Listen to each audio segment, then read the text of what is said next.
Well now, let me tell you about that fateful night back in August of '55 out there in the quiet, humble hollers round Kelly near Hopkinsville, Kentucky. What happened to the Suttons and the Taylors that summer evening would go on to become one of the strangest, most talked about tales to ever come out of these hills. So, buckle up, folks. We're saving the scariest part for last, and you're in for a ride. Welcome back to Kentucky Melodies, Scary Stories from Kentucky. If you're here for spine-tingling tales, you're in the right place. Be sure to hit that like button, share this video with anyone who loves a good scare, and don't forget to subscribe. Well now, let me tell you about that fateful night back in August of '55 out there in the quiet, humble hollers around Kelly near Hopkinsville, Kentucky. Folks around these parts, we ain't much for fancy talk or tall tales, but what happened to the Suttons and the Taylors that summer evening would go on to become one of the strangest, most talked about tales ever to come out of these hills. The air was thick with the kind of humidity that makes you feel like you're breathing through a wet rag, and the cicadas were buzzing loud enough to drown out your own thoughts. The Suttons, a tight-knit family with deep roots in these parts, were gathered at their farmhouse, sharing supper and stories with their kinfolk, the Taylors, who were visiting from up Pennsylvania way. Little did they know, their peaceful evening was about to be shattered by a series of events so bizarre, so downright unexplainable, it would leave 'em shaking in their boots and wondering if they'd lost their ever-loving minds. Billy Ray Taylor, one of the visitors, decided to step outside to fetch a bucket of water from the well, as folks did in those days. Now, Billy Ray was known to be a bit of a joker, always full of life and ready with a tall tale. But what he saw that night put the fear of the Lord in him. As he stood there, drawing up the bucket, he caught sight of something strange. A bright, silvery object cutting through the night sky, leaving a trail of rainbow-colored light in its wake. It weren't no airplane, that's for sure. That there object came down fast and silent, settling in a gully not far from the house. Billy Ray's eyes went wide as saucers, and he hightailed it back to the farmhouse, busting through the door with wild tales of a flying saucer landing nearby. Now, the folks inside, they just laughed it off at first, figuring Billy Ray was pulling their leg. But, curiosity being what it is, they all trooped outside to see if there was any truth to his tale. As the group stood outside, eyes squinting in the dim light, they noticed a strange glow flickering through the trees, like something was moving out there in the dark. The crickets and night critters had gone dead quiet, an eerie silence settling over the place like a heavy quilt. Suddenly, out of the shadows, they saw a figure creeping towards them. It was the kind of sight that makes the hair on the back of your neck stand straight up. This weren't no ordinary critter. It stood about 3 to 4 feet tall with a metallic sheen to its skin that glinted in the moonlight. Its eyes were oversized, glowing like 2 lanterns, and its ears stuck out like those on a big old bat. The way it moved was all wrong, too, kinda floating, not quite touching the ground, like it was gliding on an invisible river. Terrified, Lucky Sutton and Billy Ray Taylor, both seasoned with years of hunting and familiar with the creatures of the night, grabbed their guns. They weren't taking no chances with this unearthly visitor. They let loose a hail of bullets, but it seemed like them shots just bounced off the critter, making a sound like tin cans clattering. The creature didn't seem hurt, just startled, and it skittered back into the shadows. But that weren't the end of it. More of them things started appearing, peeking through the windows, scratching at the doors with their long, claw-like hands. The family was under siege, and it seemed like the night would never end. For the next several hours, the Sutton and Taylor families hunkered down, their hearts pounding like thunder in their chests. Every now and then, one of them creatures would get brave and come close to the house, and the men would fire off another round. At one point, Lucky got a bead on one of them right up close. He shot it square in the face, and the thing did a backflip like it was on a spring before scurrying off into the brush. But no matter how many times they shot, them creatures just kept coming back. They didn't make no noise, save for a high-pitched whine that set your teeth on edge. By about 11 p.m., the families were at their wits' end. The women and children were crying, and the men were running out of ammo. They decided they couldn't stay there no more, not with them things closing in. So they all piled into their cars and sped off towards Hopkinsville, gravel flying and engines roaring. When they got to the police station, they busted in, wide-eyed and breathless, telling Sheriff Russell Greenwell and his deputies about the nightmare they'd just escaped. The sheriff could see they was shaking like leaves in a storm, their faces pale as ghostly apparitions. Sheriff Greenwell, who was a steady-handed man not prone to flights of fancy, could see plain as day that these folks were truly rattled, like they'd seen the devil himself.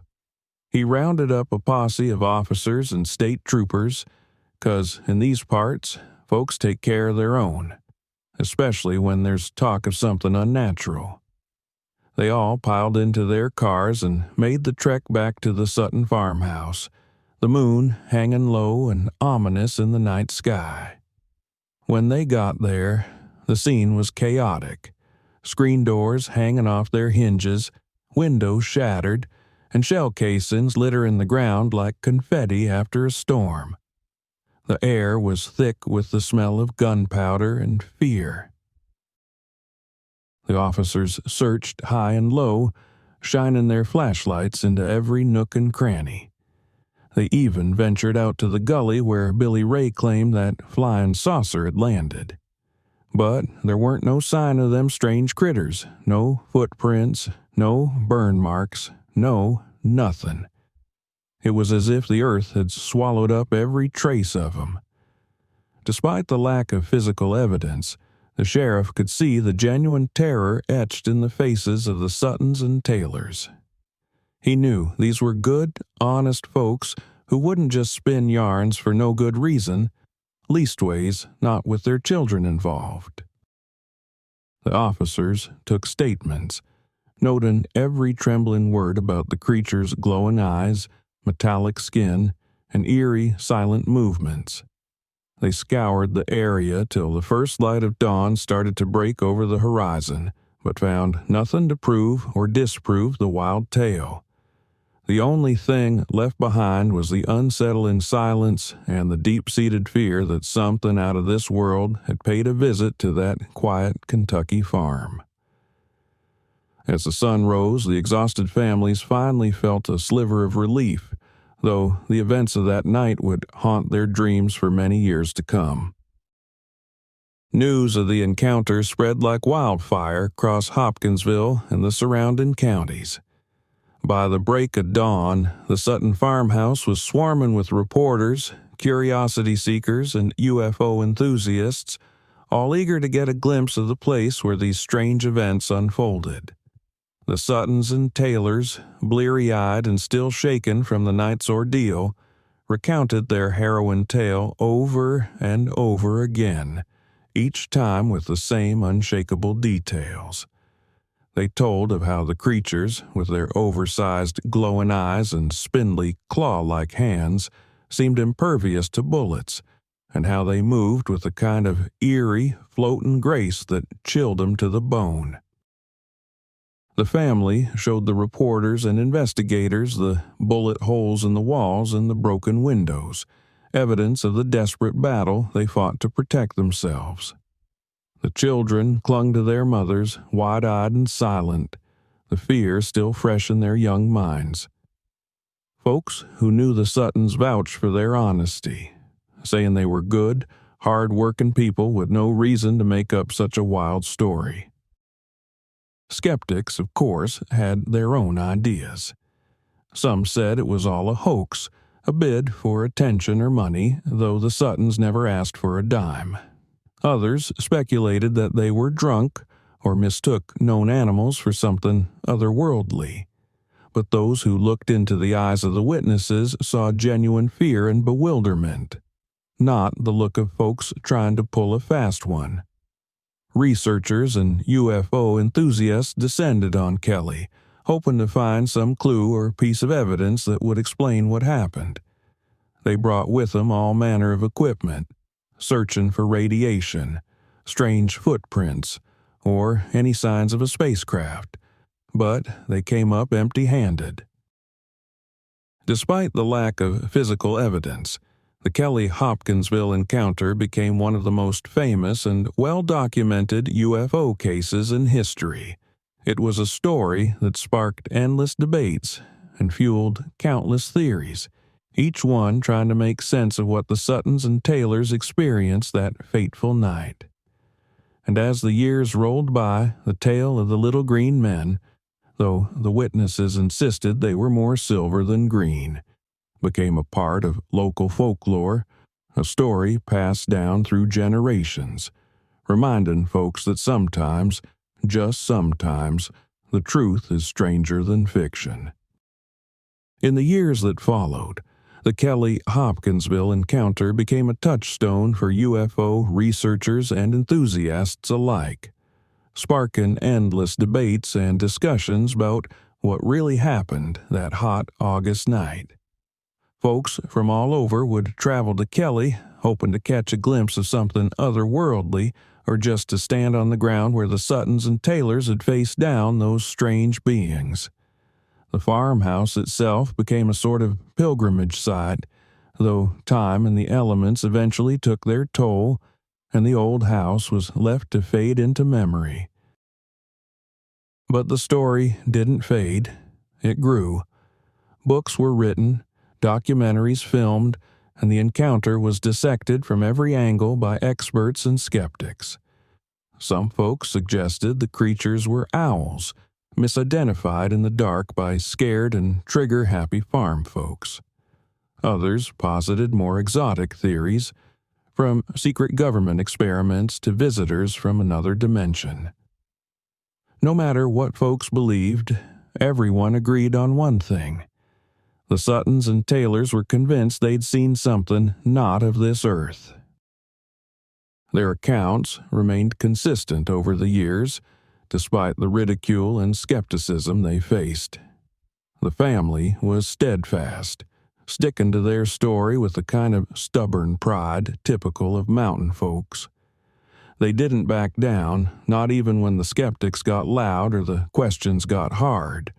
They knew what they'd seen, and no amount of fancy talk or scientific mumbo-jumbo was going to change that. Every year, on the anniversary of the encounter, the town of Kelly holds a festival to commemorate the event. Folks gather to swap stories, look up at the night sky, and wonder if maybe, just maybe, they'll see something strange and unexplained. The festival is a mix of celebration and remembrance, honoring the courage of the Sutton and Taylor families and their place in UFO lore. Even today, the tale of the Kelly Hopkinsville encounter captures the imagination.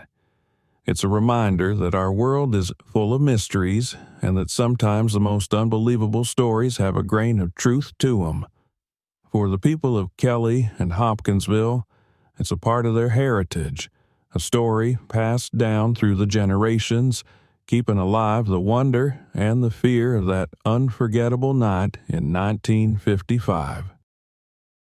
So now, I gotta ask y'all, what do you think about that wild tale from Kelly Hopkinsville? Do you reckon the Suttons and Taylors really faced something not of this world?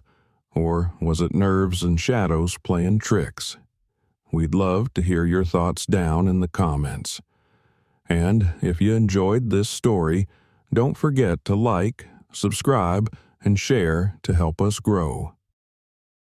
Make sure to check out our Scary Stories from Kentucky podcast playlist for more stories that'll keep you up at night.